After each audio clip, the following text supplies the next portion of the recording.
The air combat version of the Panavia Tornado is finally in War Thunder. Is it fresh hot garbo, like everyone says? Let's find out.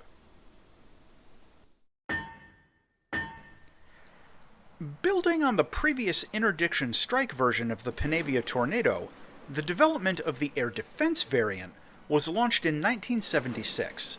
The new program basically wanted to take the airframe of the Tornado and turn it into an interceptor capable of countering Soviet nuclear bombers. To that end, the project emphasized high-speed performance, operational range, long-range radar, and standoff weapons. Almost everything else was a secondary consideration. Since it was based on an existing airframe, the development work proceeded relatively quickly and without a whole lot of trouble. The first flight of the prototype took place in 1979. However, it took quite a few years for problems with the new jet's combat systems to get worked out, even though the airframe was relatively trouble-free. In particular, the new Foxhunter radar set had a lot of problems, and in some early planes, a slab of concrete was used as a ballast when working radar sets weren't available. Ouch. Low-rate production of the initial version, called the Tornado F.3, continued in the early 1980s, while lessons learned and fresh electronic systems were integrated into the new F.3 version. The F.3 featured new engines, an automated wing sweep control, expanded weapon compatibility, additional pylons, updated navigational systems, and importantly, a refined and more reliable version of the AI-24 Foxhunter radar. The weapons, as well as the plane, were improved as well, and the Skyflash missile was upgraded to the TEMP standard. That stood for Tornado Embodied Modification Package. Eventually, a further improvement, called the Super TEMP, featuring a new rocket motor, entered service on the RAF's F-3s. The RAF Tornadoes flew some combat air patrols during the first Gulf War, but they didn't find any targets.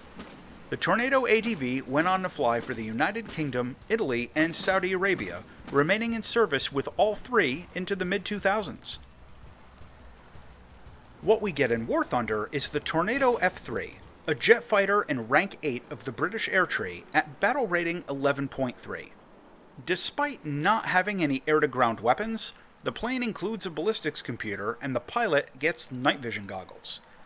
You get the Mark 24 Foxhunter radar set, which features regular lookup search mode, pulse Doppler head-on search mode, track while scan mode, multiple dish angles and scope range presets, and ACM boresight targeting.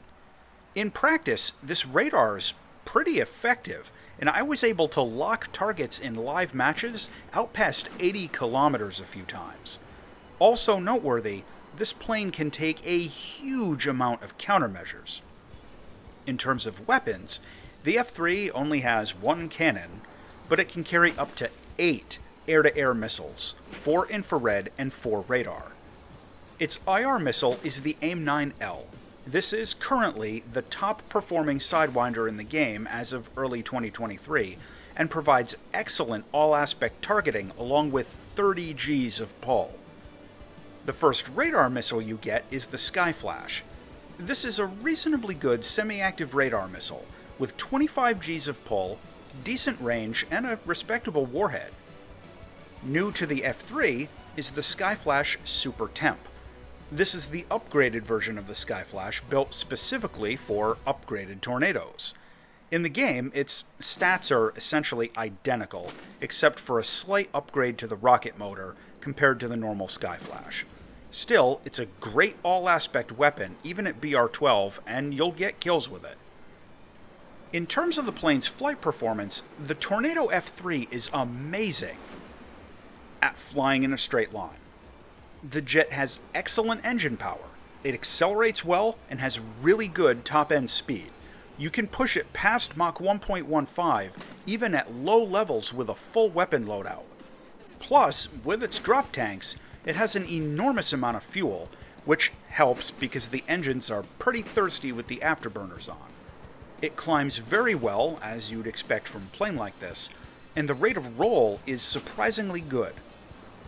But Here's where the problems start. The turn performance just isn't there. The Tornado F3 has a very wide turning circle, and basically everything that it goes up against can just waste it in a one-on-one turn fight. If you get something like an F-16 or even a MiG-23M on your 6, there's almost nothing you can do about it in terms of defensive maneuvers. Anything you try can be easily countered, and the hard truth is that the Tornado F3 is going to lose about 99% of traditional dogfights that it gets into. There's a silver lining, though, and it might be easy to overlook this on a more superficial analysis, but the jet's energy retention is outstanding. It's kind of uncommon at the top tier right now, but one of the byproducts of its poor turn rate is that the aerodynamic forces in a turn aren't as severe. Your pilot rarely pulls enough Gs to black out, and you can maintain very high speeds throughout almost the entire flight envelope. This isn't a huge advantage in most situations, but it's different enough to be notable compared to most of the other stuff in top tier right now. The last thing to say here is that the plane has some pretty bad wing rip issues if you equip the hydraulic boosters. Honestly, don't even bother spending the Silver Lions to buy the boosters after you unlock them. Even with the boosters, the plane still turns like a freight train, and they just hurt your structural integrity more than they help your turn rate. Now, when it comes to flying out into battle, I'm gonna lead with the obvious. The Tornado F3 simply does not fit the current top-tier dogfight meta. In War Thunder's turn and burn style of dogfight matches, the F3 is simply never going to compete against things like F-16s and Mirage 2000s, or even most of the lower-tiered F-5s and MiG-21s that it can get down-tiered into. So if you want to make it work and have some fun with it, you've got to be ready for some outside-the-box thinking and fighting outside of the top-tier dogfight meta.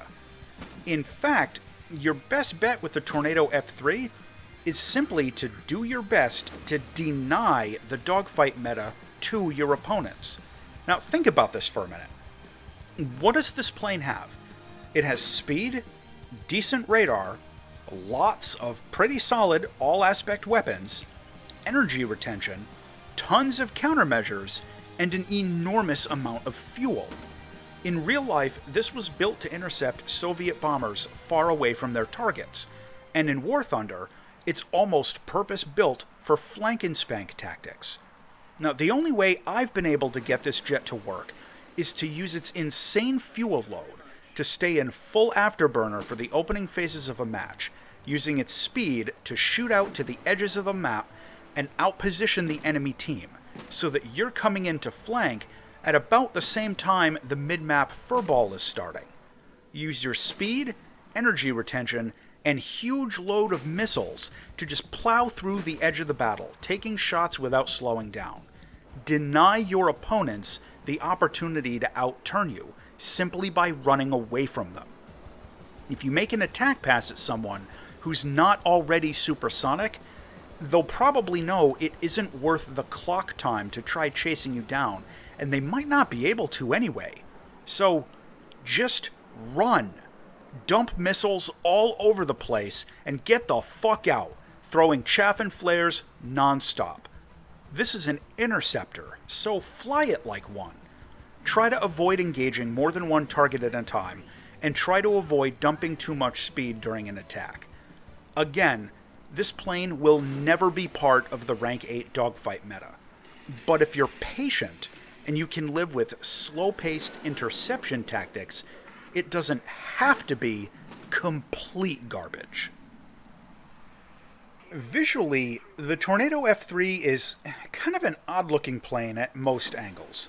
Its vertical stabilizer is enormous, and its tail elevators are the size of some smaller planes' main wings.